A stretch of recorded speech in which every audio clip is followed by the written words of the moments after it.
আসসালামু আলাইকুম।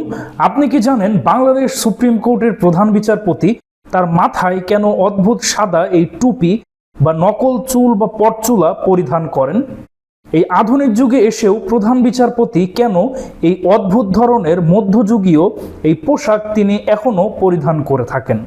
১৬০০ সালের মাঝামাঝি থেকে ১৭০০ সালের শুরুর দিক থেকে ইউরোপে এই নকল চুল বা উইগ পরার ফ্যাশন চালু হয়। এটা সব থেকে বেশি জনপ্রিয় হয় ইউরোপের ফ্রান্সের তৎকালীন রাজা চতুর্দশ লুই।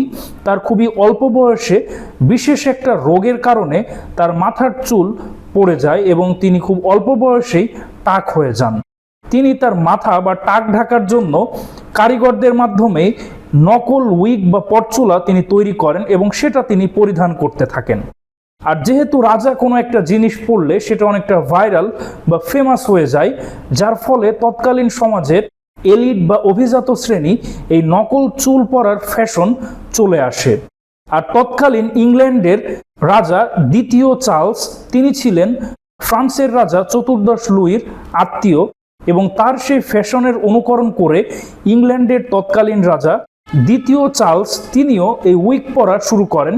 বিভিন্ন সূত্র মতে তারও বিশেষ রোগের কারণে তার মাথার চুল একেবারেই পড়ে যায় এবং তিনি তার টাক ঢাকার জন্য এই নকল চুল উইগ বা পটচুলা ব্যবহার করেন এবং এটা তৎকালীন অভিজাত শ্রেণীর মাঝেও ব্যাপক প্রচলিত হয়, যেটা তৎকালীন সময়ে আইনজীবী, বিচারপতি, ব্যারিস্টার তারাও এটা পরিধান করতে শুরু করেন।